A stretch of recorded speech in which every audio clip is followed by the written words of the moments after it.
स्वरूप शिवकार, नमः त्रियोग संहारिके। पंच परमेष्ठी भगवान की जय हो। सात तत्व का स्वरूप छह डाला की इस तीसरी ढाल में समझाया जा रहा है। अभी तक जीव, अजीव और आश्रव तत्व के स्वरूप का वर्णन हो गया। अब आज बंध और बंध से आगे के तत्वों का वर्णन होगा। देखते हैं, आइए। ये ही आत्म को दुख कारण, ताते इनको तजिए, जीव प्रदेश बंध विधि सो, बंधन कबहु न सजिए, संगम ते जो कर्म न आवे, सो सांबर आदरिए, तपबल ते विधि झरण निर्जरा, ताहि सदा आचरिए। ये ही आत्म को दुख कारण, ये माने पहली पंक्तियों में अर्थात पिछली पाठशाला में जो आश्रम के 57 भेद बताए थे, ये आश्रम के 57 भेद ही आत्मा के दुख के कारण हैं। अगर आश्रम नहीं हो तो बंध होने का प्रश्न नहीं, बंध नहीं फिर तो कोई सवाल ही नहीं, आत्मा को कष्ट होगा कहाँ से। तो ये ही मतलब ये 57 प्रकार से जो आश्रम होता है, ये ही आत्मा को दुख देने वाला है।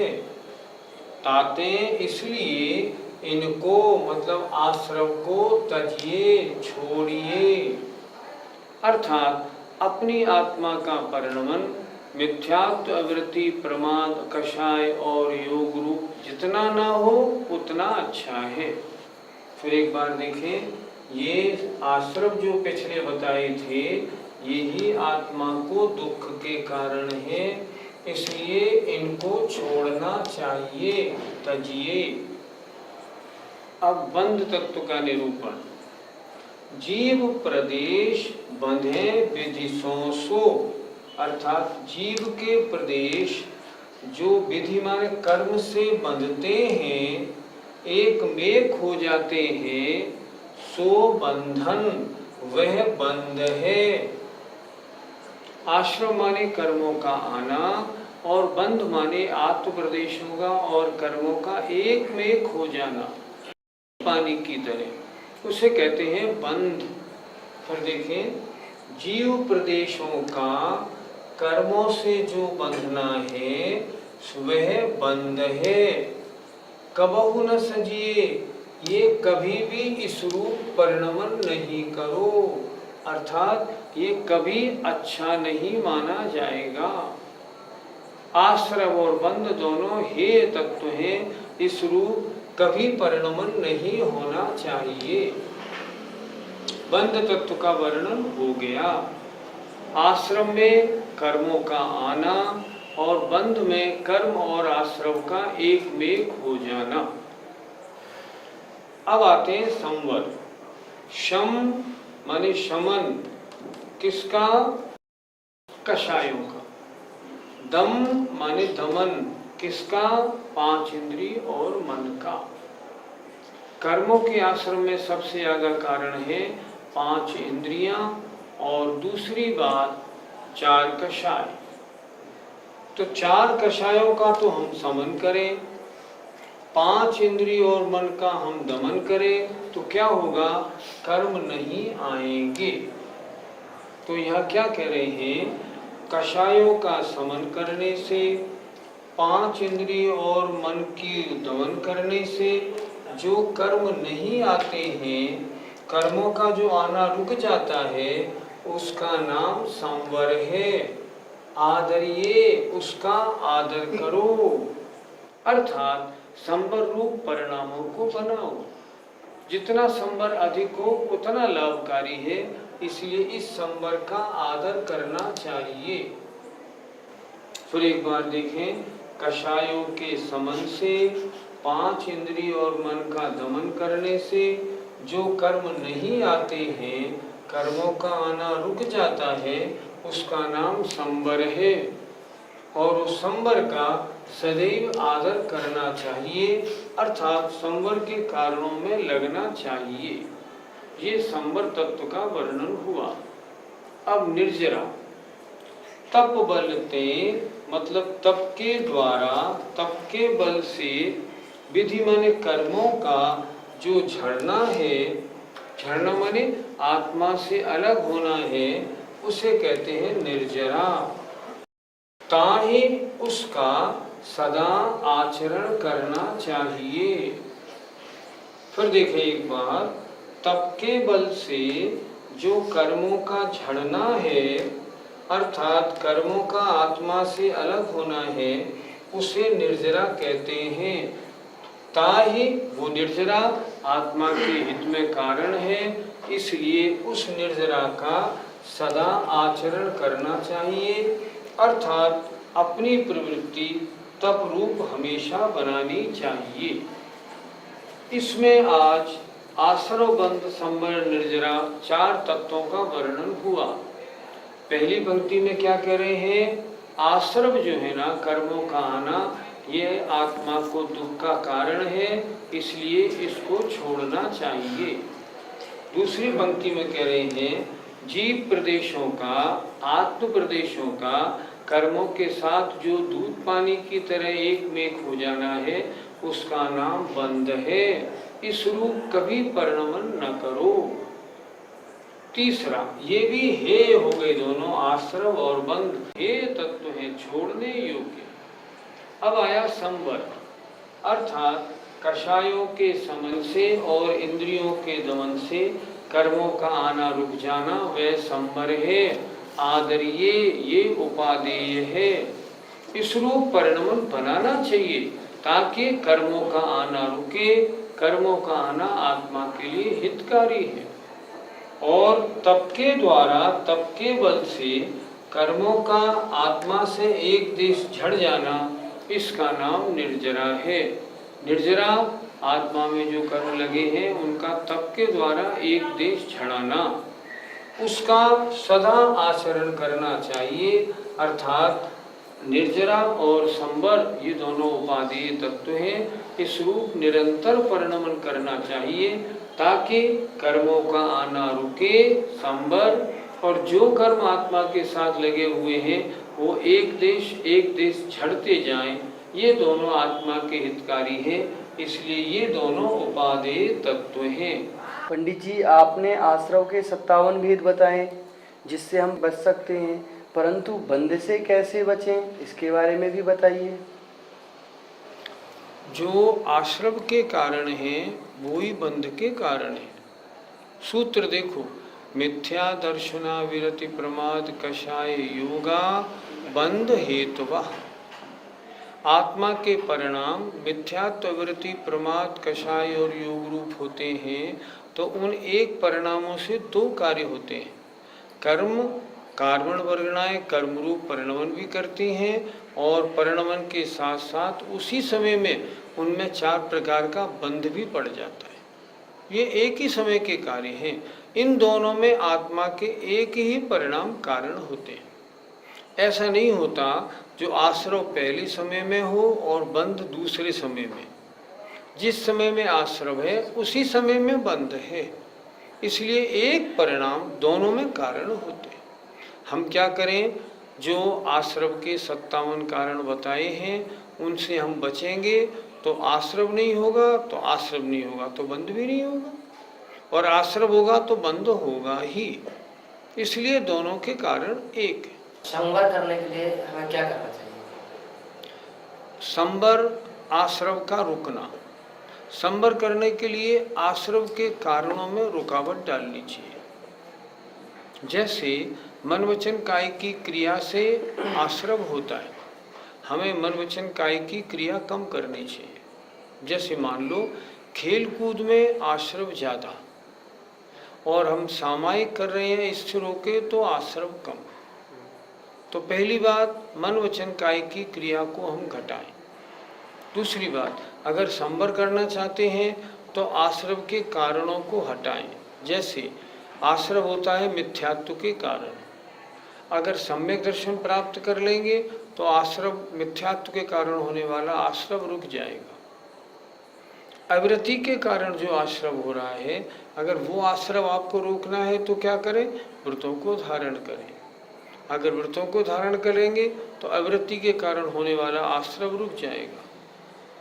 प्रमाद के कारण होने वाला जो आश्रव है, अगर सप्तम गुण स्थान में अप्रमत्त अवस्था में जाएंगे तो वो भी रुक जाएगा। कषाय नहीं करेंगे, कषायों का हम शमन करेंगे तो कषायों के कारण होने वाला आश्रव रुकेगा। इंद्रियों का दमन करेंगे तो पंचेंद्रियों के विषयों में प्रवृत्ति के कारण जो आश्रव होता था वो रुकेगा। सीधी बात, जो आश्रव के कारण है उन्हें हम रोकें तो हमारा संवर होगा, वो ही है और कुछ नहीं। इसलिए निरंतर आश्रव के कारणों से बचना चाहिए। पंडित जी साहब, हम गृहस्थ लोग हैं तो क्या हम गृहस्थी में रहकर निर्जरा कर सकते हैं? पहली बात, निर्जरा शुरू कहाँ से होती है? यद्यपि मिथ्यादृष्टि जीव जब सम्यक्त प्राप्ति के सन्मुख होता है तब अपूर्व करण से उसके अविपाक निर्जरा का प्रारंभ हो जाता है। निर्जरा दो प्रकार की, एक सविपाक, एक अविपाक। सविपाक निर्जरा तो प्रत्येक जीव के होती है, निगोदिया के भी होती है, एक इंद्रिय जीव सबके होती है, उससे आत्मा का कल्याण नहीं होता। कहा भी है, पहली सबके हुए नहीं कुछ सरे काज तेरा, और दूजी करे जो उद्यम करके मिटे जगत फेरा। तो पहली सविपाक निर्जरा वो तो बेकार। अब आई अविपाक निर्जरा। अविपाक निर्जरा कहाँ से प्रारंभ होती है? बहुत से लोग कहते हैं सम्यक्त होने से प्रारंभ होती है। नहीं, आचार्यों ने जो लिखा, अविपाक निर्जरा का प्रारंभ जो मिथ्यादृष्टि सम्यक्त प्राप्ति के सन्मुख है उसके करण लब्धि में अपूर्व करण के पहले समय से प्रारंभ हो जाती है। कब तक रहती है? सम्यक्त होने तक रहती है, उसके बाद फिर नहीं होती। अब हम गृहस्थ लोग हैं और हम चाहते हैं अगर ये कि हमारे पृथ्वी निर्जरा हो, तो पृथ्वी निर्जरा का एक ही कारण है, हम व्रतों को धारण कर लें। अगर हमने एक प्रतिमा भी धारण कर ली तो हमारे 24 घंटे निर्जरा होना प्रारंभ हो जाएगा। निर्जरा का कारण है व्रत। हम व्रतों को धारण करें, निर्जरा हमारे होने लगेगी। 7 तत्वों में 6 तत्वों का वर्णन पूरा हो गया। अब मोक्ष तत्व का वर्णन शेष रहता है, जो स्वयं दौलत राम जी आगे लिख रहे हैं। सकल कर्म ते रहित अवस्था, सो शिव तेरे सुखकारी, यह विधि जो सरदा तत्वन की, सो समेकित व्यवहारी, देव जिनेन्द्र गुरु परिग्रह, धर्म दया जुत सारो, ये मान समेकित को कारण, अष्ट अंग जुत धारो।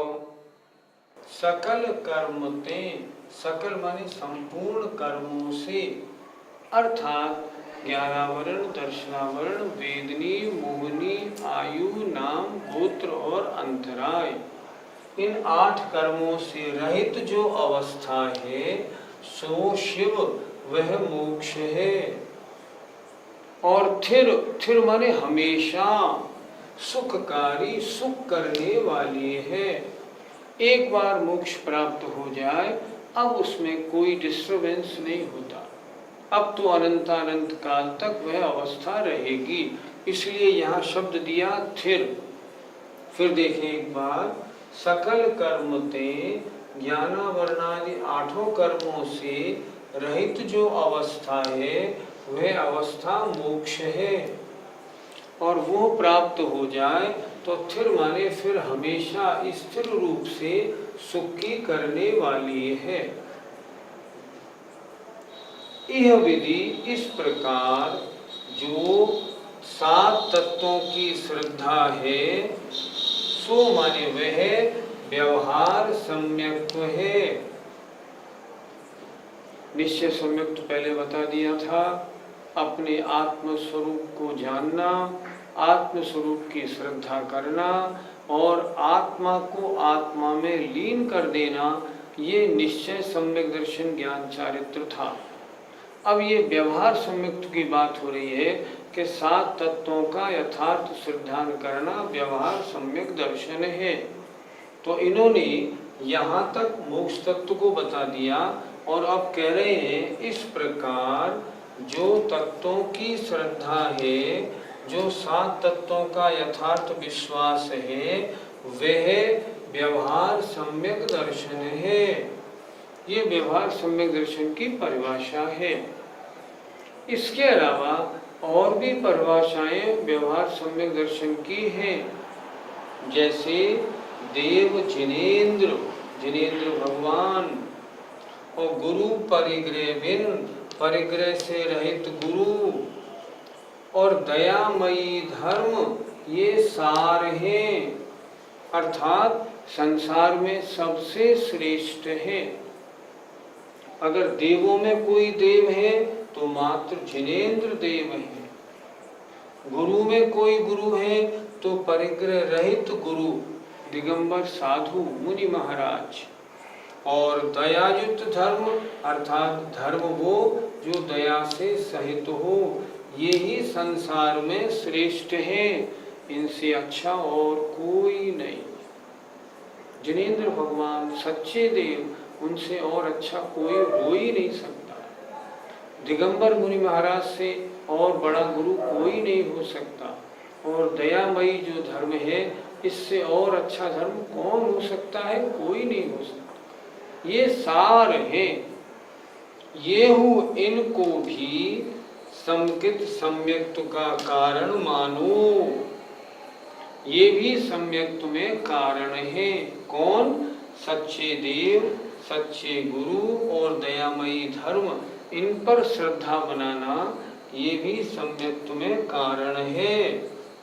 ऐसे सम्यक्त्व को 8 अंगों से सहित धारण करो। मोक्ष मार्ग का प्रारंभ कहाँ से होता है? सम्यक दर्शन से होता है।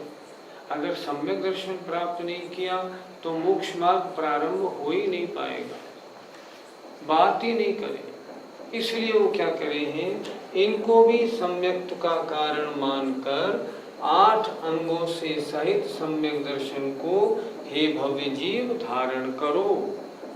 देखिए जरा, सकल कर्म ते रहित अवस्था, समस्त 8 कर्मों से जो रहित अवस्था है, सो शिव वह मोक्ष है, और स्थिर सुखकारी वह अनंत काल तक स्थिर रूप से सुख करने वाली है।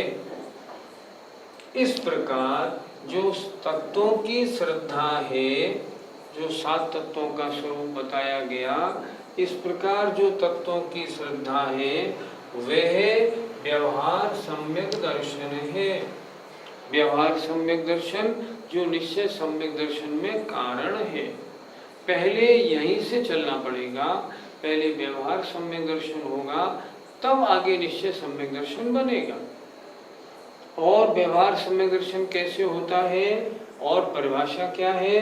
सच्चे देव अरहंत भगवान जिनेंद्र देव और परिग्रह रहित गुरु दिगंबर साधु और दया सहित धर्म, ये संसार में सारभूत हैं, सर्वश्रेष्ठ हैं। इनको भी सम्यक्त्व में सम्यक्त्व का कारण मानकर इन सबको पूर्ण श्रद्धान करो और सम्यक दर्शन को 8 अंग से सहित धारण करो। इस प्रकार व्यवहार सम्यक दर्शन के प्रसंग में 7 तत्वों का वर्णन हुआ। 7 तत्वों का वर्णन करते समय ये भी बता दिया गया कि जीव और अजीव ज्ञेय तत्व है, आश्रव और बंध हे तत्व है, संबर और निर्जरा उपादेय तत्व है, और मोक्ष प्राप्त करने योग्य है। कह रहे हैं इसलिए इन सब को अर्थात 8 अंग सहित सम्यक दर्शन को धारण करो ताकि मोक्ष मार्ग का प्रारंभ हो सके। अगर ये नहीं हुआ तो मोक्ष मार्ग की बात होती नहीं है। नरकों में सम्यक दर्शन की उत्पत्ति किन कारणों से होती है, कृपया बताएं। आचार्यों ने लिखा है, नरकों में सम्यक उत्पत्ति के 3 कारण हैं, जाति स्मरण, दूसरा वेदनानुभव और तीसरा परोपदेश। इनको कैसे लगाएंगे? देखो, पहला जाति स्मरण। कोई जीव नरक में पैदा हुआ, नरक में पैदा होते ही जैसे वो कष्ट में गया, उसका शरीर छार छार हुआ, फौरन उसको जाति स्मरण हुआ, मैं यहाँ पैदा क्यों हुआ? मैं इसलिए पैदा हुआ कि मैंने किन्हीं मुनि महाराज पर उपसर्ग किया था, उसके पाप से पैदा हुआ हूँ। अब वो कहता है मैंने बहुत गलत किया, अभी मुनि महाराज तो वास्तव में महान थे, अगर मैं उनके ऊपर उपसर्ग नहीं करता तो मैं यहाँ नरक में क्यों आता? ऐसे परिणाम अगर बनते हैं तो सम्यक उत्पत्ति में कारण बनता है।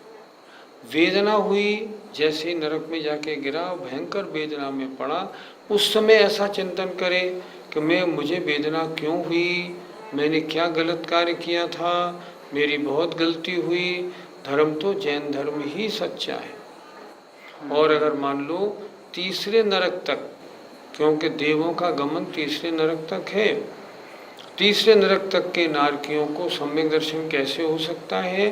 कोई देव नीचे जाए और उनको संबोधन करे तो उसके कारण भी उनको सम्यक की प्राप्ति होती है।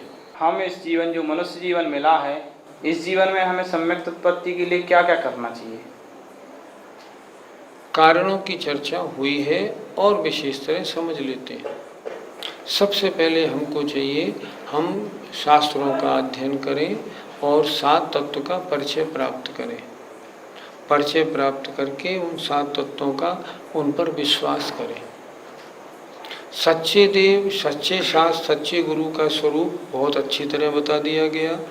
छैडालाकार ने खोटे देव शास्त्र गुरु का स्वरूप बताया, पहले तो उनसे बचें। वर्तमान में हम देखते हैं आधे से ज़्यादा नहीं, 75% से ज़्यादा सारे जितने भी लोग हैं वो गलत देव शास्त्र गुरु की पूजा में लगे हुए हैं।